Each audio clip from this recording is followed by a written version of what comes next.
first and foremost, why I joined the party, my study of the history of the party relative to the Democrats. My mother told me as a young kid when I was in 1976, first presidential election, my mother says, don't be a Democrat because I'm a Democrat. Your daddy's a Democrat. You live in a Democratic city.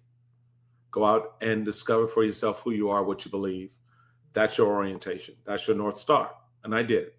And I understood the history of my party as one that was founded first and foremost on the individual rights and liberties of everyone under our Constitution, regardless of the color of their skin, which is why we broke from the Whigs in the first place, because we couldn't countenance the idea that we would, and it was a struggle. And I appreciate that honest struggle of Abraham Lincoln, caught between wanting to appease those who were pro-slavery to keep the Union together, at the same time recognizing that that was antithetical to what the words on the document said.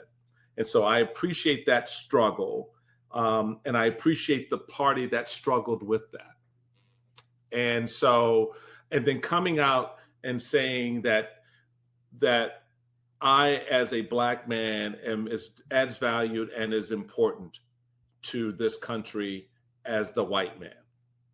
That was the first thing that really struck me. And then to go on and to memorialize it in the 13th, 14th, and 15th Amendments. And we know the history and the consternation around all of that. And then to come out and say, okay, in a post-slavery era, we're going to memorialize it further by putting in place the economic mooring, 40 acres and a mule, first affirmative action program that will help anchor and reestablish your role and presence. But then to know that that didn't just apply to me, but it applied to others who came to this shore as a party that supported immigration, for example, party that supported protecting the environment, Teddy Roosevelt. Again, affirmative action. Richard Nixon gave us affirmative action, right? So we bitch about affirmative action, but it was us who created it because we recognize the importance of the individual journey towards the American dream and that there can be obstacles along the way. So that for me is the first and most important thing of what it is to be a Republican, is that you recognize the value of everyone in this country, no matter how they got here, no matter their story, being able to realize for themselves the power of the American dream and the individual rights that come from being protected by our Constitution. The second thing that's important for me is recognizing that there is a valuable role for government, state, local, federal. And having been a statewide elected official, I came to appreciate this more than anything else, that there is a role, but it is a limited role. So the idea of a limited government is not just two words put together, but in that is it's neither a move towards a anti-government, right? We hate the federal government. I would always cringe when Reagan say, hey, the worst words you can hear is, I'm from the federal government, I'm here to help. Great laugh line, but I think it did a disservice to what government is there for ultimately. And I get the politics of saying it and why it works that way as a catchphrase. But it does undermine exactly what Republicans, I thought, saw the utilization of government to make government work for citizens. We don't want to raise taxes. We all have the argument, Democrats want to, let's pay more for this program. Okay, well, is the program working? Because if the program's not working, why are we putting more money into it, right? So I get this notion out of Trump world about, waste, fraud, and abuse, tackling that. Okay, fine, but that's not what you're doing, because you're not examining whether or not these programs are functionally important for the work that needs to be done, whether it's a STEM program or whether it's a food program or whether it's a cultural program, right? So making sure government does what it's supposed to do in its limited capacity, then get the hell out of the way, which gets to the third part, the free markets. That's where my dream rests. I may have entrepreneurial, inspirations. Let me follow that. Let me explore that. and let the government not stand in the way of that. So regulation and all of that stuff. Yeah, I want clean water. I want clean air. Let's regulate it, but don't regulate it to the point where I can't breathe or swallow. Right? So for me, these three things really do matter, anchored first and foremost by the fact that I'm free to access the other two. And I do so with a limited government not standing in my way. And I do so with the American dream squarely in front of me. I want our party to talk about that. I don't want to deal in the bullshit we're doing right now because it's antithetical to everything that drew me in. And so I don't want to play to your grievance. I don't want to make you more pissed off so I can raise another dollar from you. I don't want to make you angry at the Black neighbor or the Hispanic neighbor or the white neighbor because I'm going to gain likes and tweets from it. And that part of the party, what we've sunk into, is what pisses me off. Now, I call myself, additionally, Oren, a Motel 6 Republican. Why? Because I believe someone's got to keep the lights on for the things I just described and for the things I think you fundamentally articulate as well. And so I'm always putting a new light bulb in because these bastards keep shooting it out with another level of bullshit crazy. All right, another bulb, put it in because I want the light to stay on. I recognize Ronald Reagan in his imagery created about this country as a shining city on a hill.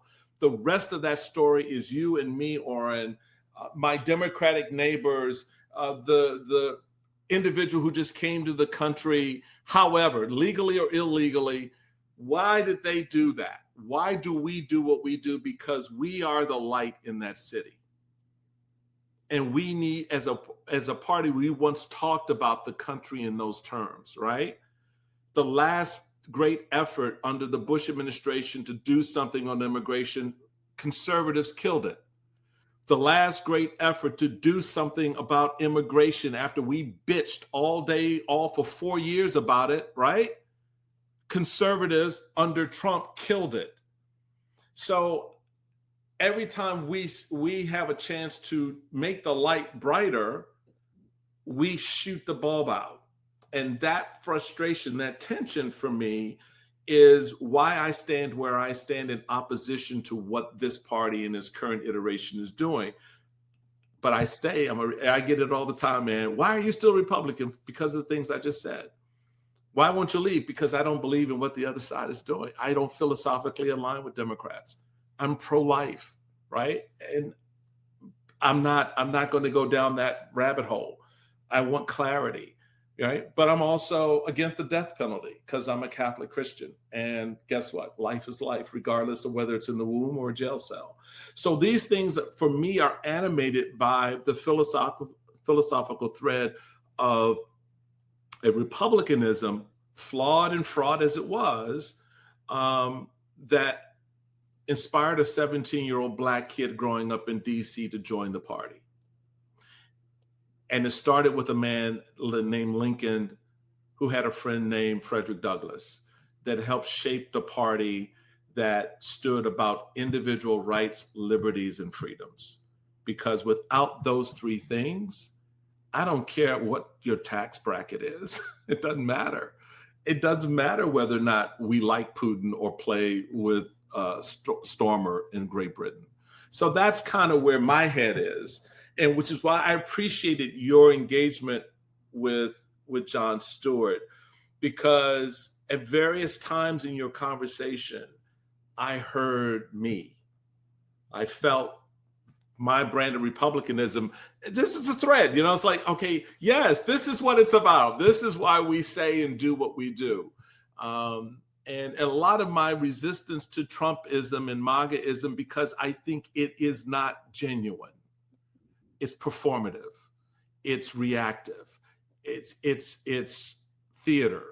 And I don't appreciate that. And then the ugly underbelly of it when you're getting into nationalism, white Christo nationalism, is bullshit I don't want to play with because it's antithetical to what I believe the country should be about. But that's the debate within our party. Some have left.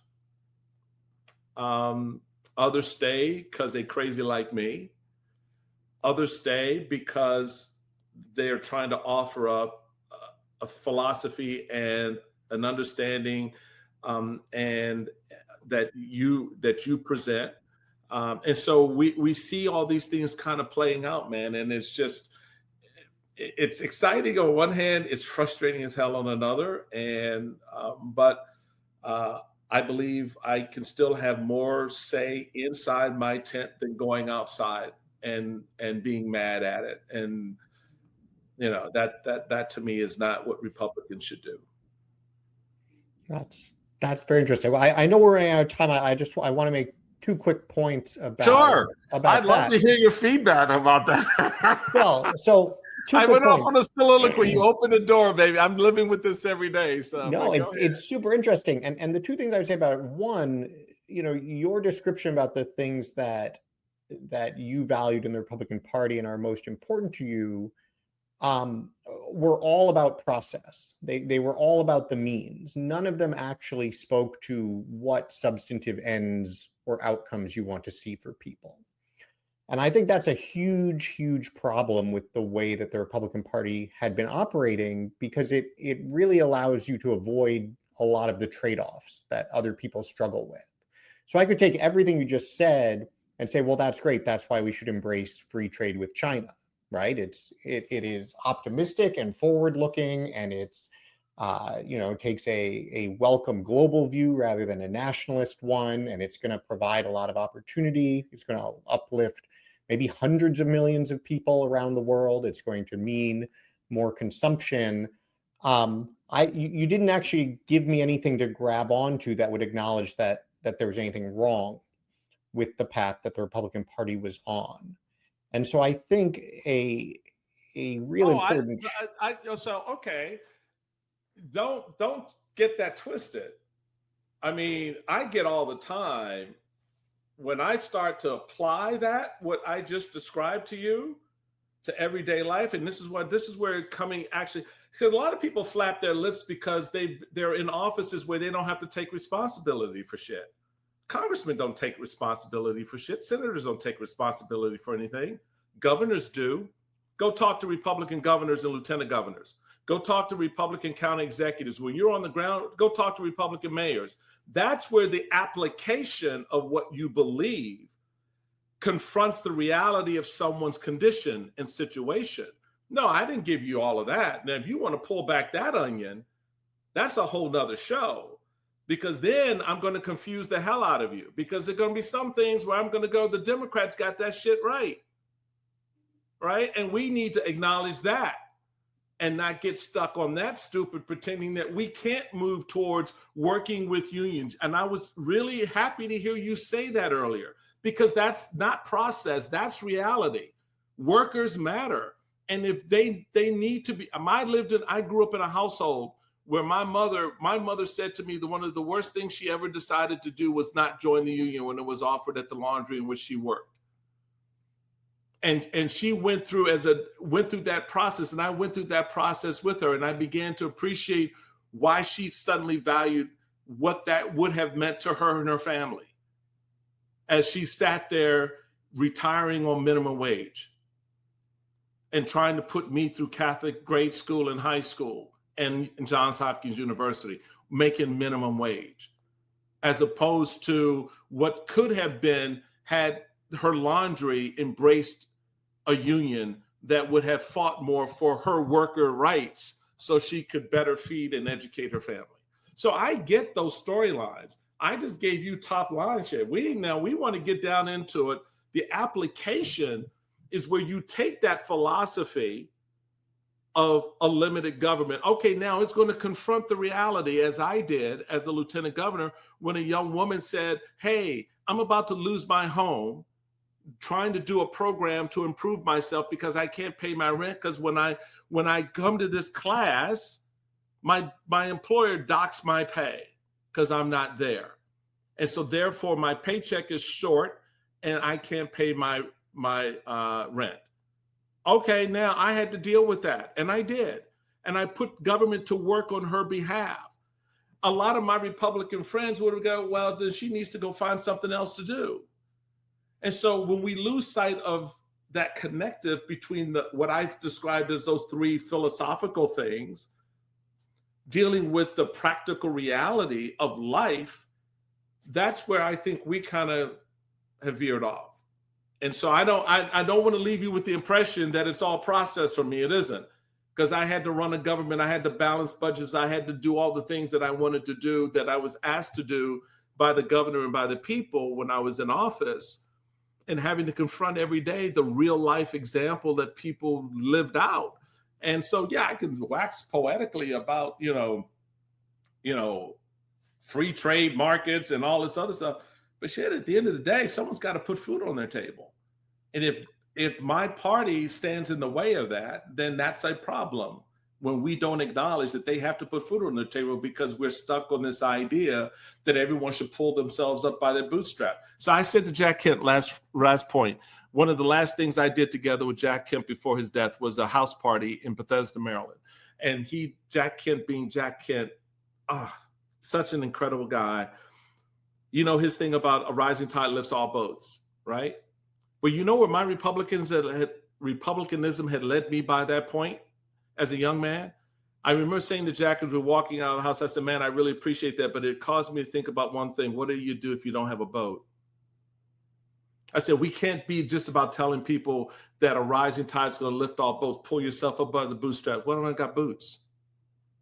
We need to help create the means for people to access the dream. So when that rising tide comes in, they don't drown. They're not forgotten. And as a party, we don't talk about that part of it, right? We think DEI is somehow a crime. You mean the diversity of your Irish ancestors wasn't important? You mean the equity afforded your German cousins when they came to these shores wasn't important? You mean being included as an Italian back at the turn of the century wasn't important? So don't redefine DEI because it now touches Black and brown people, and it is something that comes out of the Black experience in this country as something negative. That to me is bullshit. And that's not Republicanism, because Republicanism recognizes everybody's dream, however they define it. And DEI is not a government program. It is asking governments and institutions to recognize that they're Black and brown people who can be disserved. And yes, the racism is still real, because banks still redline communities. And if we can't acknowledge that as a party, that's not process. We can't acknowledge that as a party, we fail as a party. And it's not conservative to say, oh, that's, we don't do that and we're going to criminalize it. That's just un-American for me, because that's not what we do. All right. If we can't tell the story of Black and brown people, come on. Then we're stripping out the lunch counter out of the Black American Museum. Why? We don't want people to see the lunch counter that Black individuals risked their lives to sit at, to make the country own what was written in the Constitution. Come on, stop it.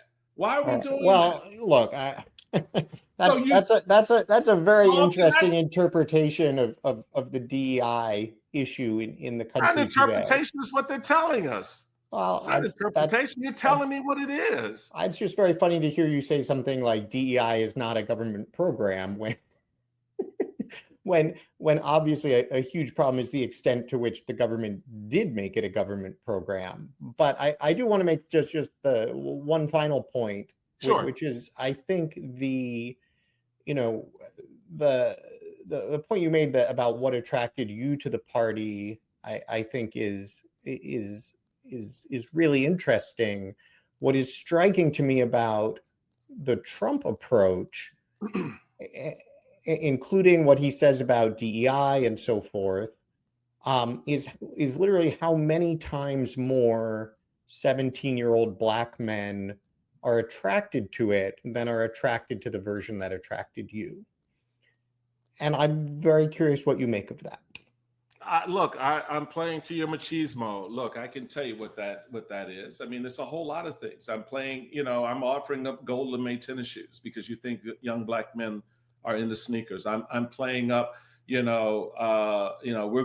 gonna protect your right to smoke menthol cigarettes. Like that's a thing. I mean, the stereotyping and the sort But of I'm sorry, just to jump in, that's not the Trump pitch. In fact, Kamala that Harris was put very out much the Trump pitch. Kamala Harris put out a 5-point agenda for opportunity agenda for young Black men, of which one of the 5 items was Bitcoin and one of the 5 items was marijuana legalization. So Yeah, I've seen what that looks like, and that's not what the Trump appeal was. But that's because you know what the marijuana piece was? Because Black entrepreneurs, the young Black men who went to jail because of marijuana laws, now have the opportunity to benefit from actually being entrepreneurial in that space. That's what that was about. It wasn't playing that Black people like to smoke marijuana. It's like, guess what? The thing that you went to jail for, you now can begin to build a dream around because white kids are already doing it. That's what that was about. So, you know, this idea that you sort of stereotype your approach to the Black community. So let me tell you this. Oh, you're going to now you're going to criminalize DEI across the federal government. Can't talk about it, can't do anything, say anything. Oh, but you're going to host a DEI program, a Black History Month program at the White House. Really? I'm really, it says stupid across my forehead. So the reality of it is, don't play me. Don't come at me and thinking that you're just going to level up and show me a statistic that young Black men are you know, coming into the Republican Party. What's anchoring them? What's the sell here? I don't understand what it is. I haven't heard it. I mean, when I was national chairman, I came into my community and got criticized for it. The first town hall I did was in Harlem, and you thought I was asking the party to go to the moon. And I did a town hall at Howard University on healthcare, not on tennis shoes, right? So this is my point. It's like, talk to me about the substance of my life and what I'm trying to do. You say I'm entrepreneurial because I am. Then don't just throw up this crazy stuff that you think appeals to me because it's got bling attached to it, Bitcoin, all. Talk about markets I can right now access. Right? Talk about things I can right now do. And that's all my push is. So yeah, I get the numbers have moved, but you need to dig down into what those numbers are actually telling you.